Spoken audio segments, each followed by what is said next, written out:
Assalamu alaikum guys, and welcome to my first video in my new Muslim diary series. Today I want to start off with a topic that I have seen a lot of other people talk about, which is why I became Muslim. Something that I've never really heard a lot of people talk about people that have converted to Islam.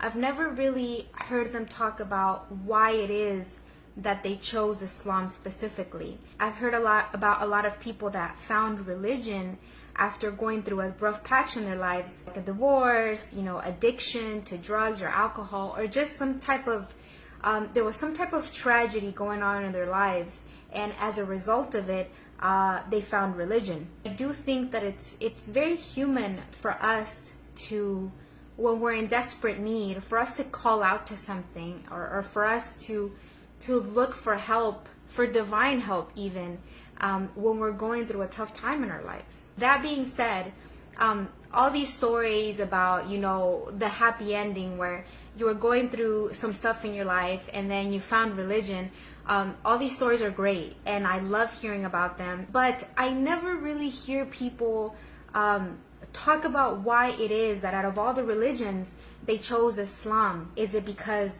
Islam was the first thing they came across and it made sense to them, so they kind of went with it? Or is it because they looked into a lot of other stuff and it didn't make sense, they didn't like it? That's not something that I ever hear people talk about. They mostly talk about what led them to find religion in the first place, but they never really talk about what led them to this religion. I want to share with you guys today my story as to why I converted to Islam.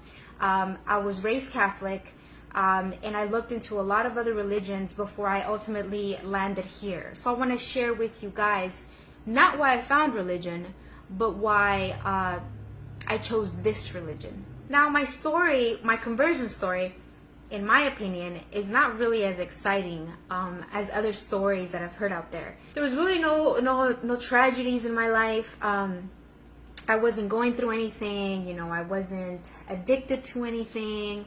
I didn't lose any family members or close relatives or friends. It was nothing like that, I was living a pretty average life, a pretty uneventful life.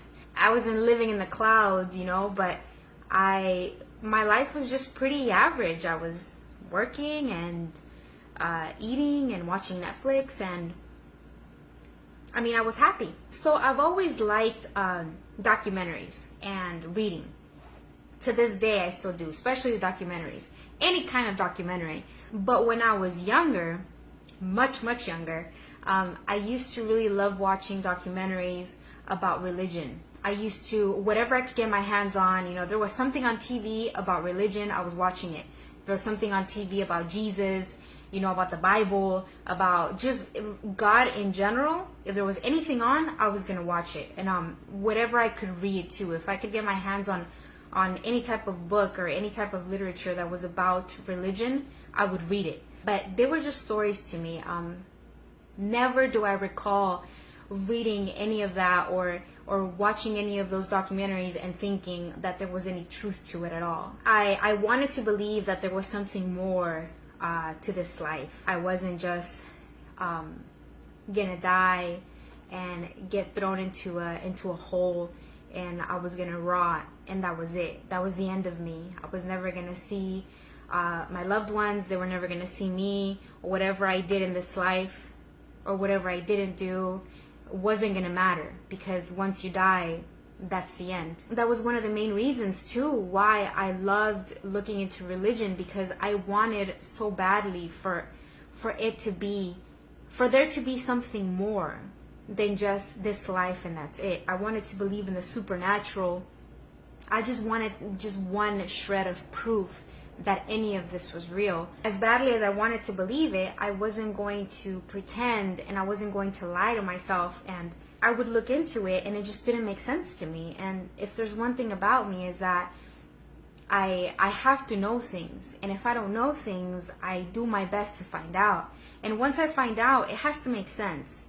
If it doesn't make sense to me, then it's no good. Then one day I ran across a book about a man named Muhammad.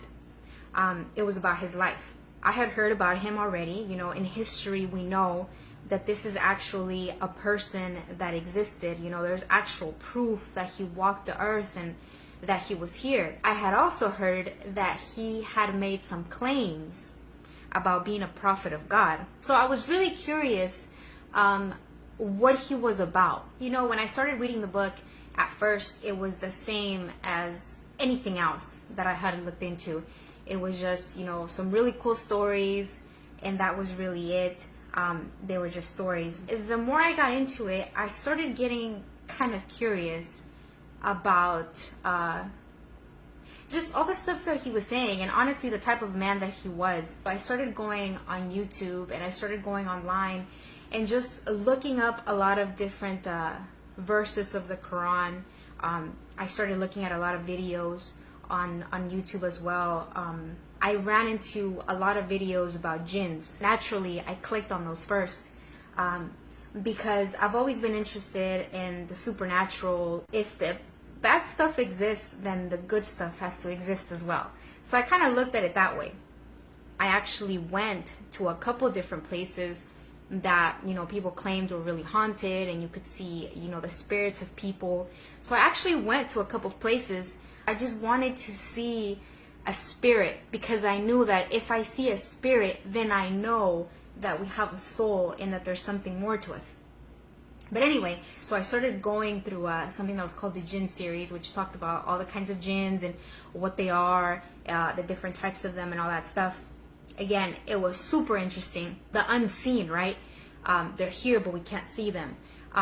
But did I believe it, that there was really such a thing? Not really. I just liked watching the videos because the videos were really cool. The visuals were really cool. And just the idea of it was really cool, but I didn't really believe it. Now, I've always really been into science and biology and the way things work and the way the world works. And I tell you that to tell you this. I started running into videos talking about just scientific facts in the Quran. That's another thing that's automatically gonna catch my eye. The supernatural is one thing, and then anything to do with science and stuff, that's gonna catch my eye as well. I clicked on the videos, and a lot of them were talking about just facts about Earth, and facts about the universe, and facts about humans, stuff that we know now. To my knowledge, back then they shouldn't have really known. Like some of the things that I started seeing, some of the videos, they were talking about how the universe is still expanding, about the planets and how they have their own orbits, how babies are formed, among some of the things that I saw, and just stuff like that. These are facts that we know now through science. I knew these things already.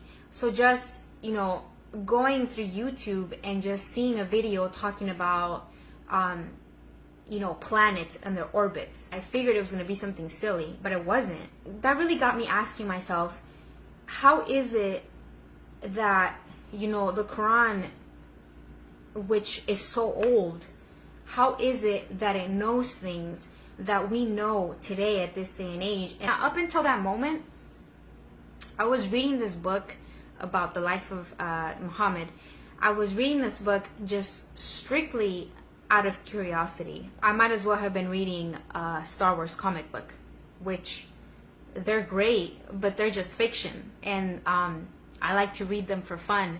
And I felt like this book, it was something that I was just reading for fun. After I watched all these things and I saw these videos and I read all this stuff, that's when I kind of things took a slight turn where I started looking at the book a little bit differently. The scientific part of it is obviously true.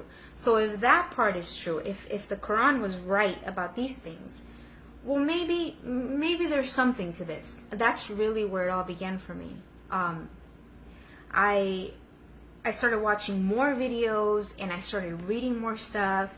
I started looking up just random things online, as many things as I could think of. It was there, and that was beautiful to me. It felt great that I had really after all these years, I have finally found something that had answers, because that's all I've ever wanted. And it was something that told me what is the best me that I can be, you know?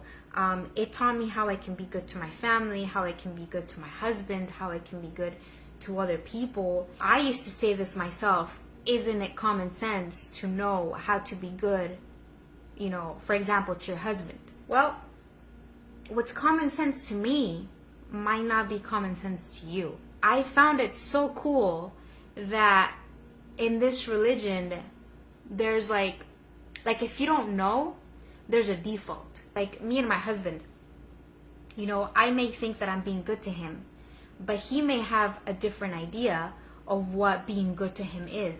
This is just an example. The religion tells me, you know, Islam tells me how to be good to him, and vice versa. You know, he has all these guidelines on how to make me happy, and it's great because it takes the guesswork out of it. You would think that we're all capable of being good to each other, but that's not always the case. And I just feel like this is, you know, the way that I started seeing it when I started looking into it, this is really a religion that thought of everything. It's something that even gave rights to animals, you know? And I know that may sound silly to a lot of people, but I love animals, all kinds of animals. When I was a kid, my best friend, or what I considered my best friend, was a goat that my family had. I used to go back there and feed it and just play with his little chin hair and his hair. I used to love that goat. Anybody that knows me knows the story of my goat friend. Now, if I haven't told you that story, then if we know each other and I haven't told you the story about his name's Jacobo, then there's something wrong. My point is that I just love animals a lot, and it's great that this is a religion that gave them rights as well. You know, all my life, for many, many years, I won't say how many, but for many years, I lived my life not having to really account for anything. I just lived my life, I did what I thought was best, and that was it.